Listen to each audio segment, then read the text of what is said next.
Our next topic is formulae for uniformly accelerated motion by calculus method।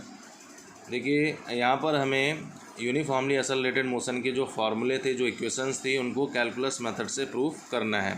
तो देखिए सबसे पहले हमारे पास जो रिलेशन है वो है velocity time relation, v equals to u plus a t. इसको हमने ग्राफिकली पहले प्रूफ कर लिया था। अब यहाँ पर हम कैलकुलस मेथड के थ्रू यहाँ पर इसको हम प्रूफ करेंगे। तो देखिए प्रूफ करने के लिए सबसे पहले हमारे पास जो इंस्टेंटेनियस एक्सेलरेशन का जो फार्मूला था वो था dv/dt। यहाँ से अगर हम इक्वेशन बनाना चाहें तो जो dv है यानी डेल्टा v की जो वैल्यू आएगी इन the terms of acceleration and time interval यानी स्मॉल टाइम इंटरवल, यानी dv इक्वल्स टू आपका आ जाएगा a dt। ये आपकी इक्वेशन नंबर फर्स्ट। अब देखिए इस इक्वेशन को आपने क्या करना है, बाय कैलकुलस मेथड यहाँ पर in the terms of v is equal to u plus a t change करना है। तो उसके लिए हम क्या करते हैं, इक्वेशन नंबर 1 का इंटीग्रेशन करते हैं। तो यानी कि हम यहाँ पर लिखेंगे on integrating equation 1 with respect to its proper limits. देखिए इससे पहले हमने एक क्वेश्चन देखा था जिसमें हमने डिफरेंशिएशन मेथड अप्लाई करके, जो कि कैलकुलस मेथड का एक पार्ट है, यानी कि डिफरेंशिएशन मेथड अप्लाई करके हमने इंस्टेंटेनियस एक्सेलरेशन निकाला था। अब यहाँ पर हम d v equals to a d t जो इक्वेशन है, इसके लिए हम कुछ लिमिट्स लेंगे, जिसमें आप वेलोसिटी लिमिट्स लेंगे और टाइम लिमिट्स लेंगे, क्योंकि यहाँ पर डेल्टा वी है और यहाँ पर आपका डेल्टा टी है। यानी जो भी आपकी क्वांटिटी होगी, वेरिएबल्स होंगे या नहीं है, तो उनका जो इंटीग्रेशन आपने डेल्टा वी के रेस्पेक्ट में करना है, जो कि एल एच एस है। और यहाँ पर जो आर एच एस वैल्यू है, इसमें आपके पास जैसे एक्सेलरेशन है तो इसका जो आपने इंटीग्रेशन करना है with respect to delta t. तो उसके लिए आपको क्या है, वेलोसिटी एंड टाइम की कुछ लिमिट्स लेनी है। तो उसके लिए हम क्या करते हैं, सपोज़ कोई ऑब्जेक्ट अगर टाइम इंटरवल 0 में किसी पॉइंट पर प्लेस्ड है, तो उस केस में अगर उसकी वेलोसिटी हम लेना चाहें तो उसकी वेलोसिटी हम लिख सकते हैं u, यानी कि हम उसकी वेलोसिटी को इनिशियल वेलोसिटी u से रिप्रेजेंट कर सकते हैं।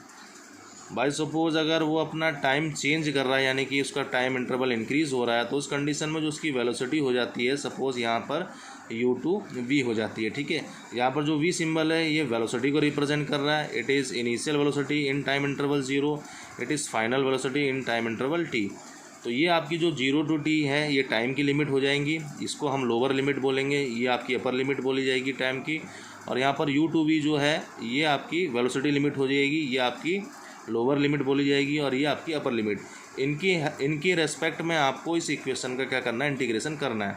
तो इंटीग्रेशन करने के लिए हमारे पास क्या मेथड है, इंटीग्रेशन करने के लिए हमारे पास LHS में डेल्टा वी है, तो हम इस तरीके से लिखते हैं डेल्टा वी और यहाँ पर इंटीग्रेशन साइन। और जो हमने वेलोसिटी की लिमिट ले रखी है, क्योंकि हम इंटीग्रेशन साइन यहाँ पर हमने डेल्टा भी लिखा है, तो हमने जो वेलोसिटी की लिमिट ले रखी है वो क्या है, इनिशियल जो आपकी लोअर लिमिट है वो u है, इसको हम यहाँ पर रिप्रेजेंट करते हैं, lower portion of the integration sign. And जो अपर लिमिट है v, इसको हम अपर साइन में यहाँ पर यूज़ कर लेते हैं, यानी u/v हमें डेल्टा v के रेस्पेक्ट में इंटीग्रेशन करना है। अब इंटीग्रेशन साइन और डेल्टा वी के बीच में कुछ भी आपके पास यहाँ पर वेरिएबल या कांस्टेंट नहीं है, तो उसके लिए हम यहाँ पर क्या कर लेते हैं, यहाँ पर 1 टेक कर लेते हैं, यानी हमें 1 का इंटीग्रेशन v के रेस्पेक्ट में करना है और हमें लिमिट लेनी है u/v। सिमिलर वे में हमारे पास यहाँ पर आ रहा है a dt, तो हम a dt इस तरीके से लिखते हैं जैसे कि आपका RHS है, और यहाँ पर हमने इंटीग्रेशन साइन लगाया। अब यहाँ पर देखिए एक्सेलरेशन है, और क्योंकि इंटीग्रेशन साइन लगा हुआ है तो यानी कि एक्सेलरेशन का आपको इंटीग्रेशन करना है विद रिस्पेक्ट टू t, क्योंकि यहाँ पर डेल्टा टी है। तो यानी कि आपको टाइम की यहाँ पर लिमिट लेनी पड़ेगी, तो लोअर लिमिट लेंगे यहाँ पर हम 0 और अपर लिमिट लेंगे t, यानी 0 to t लिमिट्स में हमें क्या करना है, टाइम के रेस्पेक्ट में a का इंटीग्रेशन करना है। अब देखिए जब हम 1 का इंटीग्रेशन करते हैं with respect to any variable, जैसे कि हमारे पास अगर 1 का इंटीग्रेशन करना है विद रेस्पेक्ट टू x, यानी कि 1 dx लिखा है और इंटीग्रेशन साइन है, तो जो वैल्यू आती है वो आती है x, यानी वही वेरिएबल वापस आ जाता है। ऐसी 1 का इंटीग्रेशन जब हम विद रेस्पेक्ट टू v करेंगे, क्योंकि यहाँ डेल्टा v लिखा हुआ है, इसका मतलब होता है integration of 1 with respect to v, तो वही वेरिएबल जो है जिसके रेस्पेक्ट में आप कर रहे हैं वही वापस आ जाएगा। यहाँ पर आपका इंटीग्रेशन जो हो जाएगा वो हो जाएगा v। और जब आप इंटीग्रेशन कर लेते हैं तो जो इंटीग्रेटेड अमाउंट है उसको हम मोड लगा करके इस तरीके से लिखते हैं, यानी उसके अक्रॉस हम मोड लगा देते हैं और जो लिमिट्स हैं उनको एज इट इज़ रख देते हैं u/v।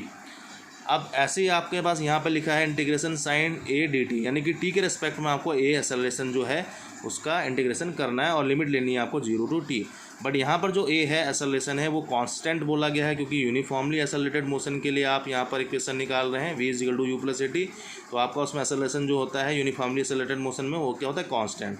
तो इंटीग्रेशन मेथड में जो कांस्टेंट टर्म है उसका हम यहाँ पर इंटीग्रेशन नहीं कर सकते हैं, इसलिए इसको हम यहाँ पर बाहर ले लेते हैं, कॉमन ले लेते हैं। यहाँ पर आपका बन जाएगा 1 dt, ए आपने बाहर लिया तो यहाँ बचा आपका 1 और 1 डॉट यहाँ पर dt, और यहाँ पर जो लिमिट्स आ जाएगी 0 टू t। तो यहाँ पर देखिए ए हमने पहले ही कॉमन ले लिया था, अब यहाँ पर भी आपका वैसे ही होगा जैसे यहाँ हुआ था। आपका 1 का इंटीग्रेशन टी के रेस्पेक्ट में तो क्या आ जाएगा, वही वेरिएबल वापस आ जाएगा जिसके रेस्पेक्ट में आप इंटीग्रेशन कर रहे हैं, यानी टी वापस आ जाएगा। और जैसे ही आप इंटीग्रेशन कर लेते हैं तो जो भी आपकी इंटीग्रेटेड अमाउंट है, जैसे ही 1 का इंटीग्रेशन हमने टी के रेस्पेक्ट में किया तो टी आया, तो इस इंटीग्रेटेड अमाउंट के बाहर हमने मोड लगा दिया और लिमिट्स जो हैं उनको एज इट इज़ पुट कर दिया। यहाँ पर आपका LHS में है v u टू v। अब देखिए जब हम मोड को ओपन करते हैं तो मोड को ओपन करने के लिए क्या है, मोड के अंदर जो क्वांटिटी उसको हम 1 मान लेते हैं। तो जैसे v है इसको हमने 1 मान लिया और 1 की मल्टीप्लाई हम अपर लिमिट से करते हैं। तो देखिए ब्रैकेट के अंदर जो क्वांटिटी आएगी, जैसे हमने इसको 1 माना और 1 को हमने अपर लिमिट से मल्टीप्लाई करा, तो यानी कि 1 मल्टीप्लाई बाई v, तो v आ जाएगा। उसके बाद हम क्या करते हैं, अगेन इसको 1 मानते हैं और लोअर लिमिट से मल्टीप्लाई करते हैं, बट माइनस साइन के साथ यहाँ पर हम लोअर लिमिट को मल्टीप्लाई करके रिप्रेजेंट करते हैं। तो जैसे हमने इसको 1 माना और u से मल्टीप्लाई करा तो हमने यहाँ पर बीच में माइनस साइन लगा दिया और 1 मल्टीप्लाई बाई u, तो यहाँ पर आ जाएगा u। यानी कि ये लिमिट को प्लेस करने का तरीका है। यानी मोड के अंदर जो आपकी क्वांटिटी है उसको आपने 1 मानना है, अपर लिमिट से मल्टीप्लाई करना है, ठीक है, जो भी मल्टीप्लिकेशन आएगा उसको लिख देना है, देन माइनस साइन, उसके बाद फिर हमें लोअर लिमिट से मल्टीप्लाई करना है 1 मान करके, और जो भी आएगा आपको उसको रिप्रेजेंट कर देना है। सिमिलर में यहाँ पर ए आपका बाहर है, इसको एज इट इज़ रखा, यहाँ ब्रैकेट लगा दिया। अब हम लिमिट को प्लेस करने जा रहे हैं। टी को आपने 1 मानना है यहाँ पर, और जब हम टी को 1 मानेंगे तो देखिए यहाँ पर जब हम टी को 1 मानेंगे तो हम 1 मान करके टी से मल्टीप्लाई करेंगे तो क्या हो जाएगा, टी आ जाएगा। अगेन हम टी को 1 मानेंगे, माइनस साइन लगाएंगे यहाँ पर और 0 से मल्टीप्लाई करेंगे यानी कि 0। यानी हमारे पास जो क्वांटिटी आई जब हमने लिमिट्स को प्लेस किया, वी में हम जब लिमिट को प्लेस करते हैं तो वी माइनस यू, उसके बाद टी में जब हम upper limit and lower limit को प्लेस करते हैं तो टी माइनस 0, यानी कि हम इसको लिख सकते हैं v minus u is equal to a t, यानी v is equal to u plus a t. तो ये आपके पास जो रिलेशन है इसको बोलते हैं हम वेलोसिटी टाइम रिलेशन, और इसको हमने यहाँ पर कैलकुलस मेथड से प्रूफ किया है। तो इसको यहाँ पर आप देख लेंगे। उसके बाद जो नेक्स्ट रिलेशन आएगा पोजीशन टाइम रिलेशन, उसको हम आगे वीडियो में डिस्कस करेंगे।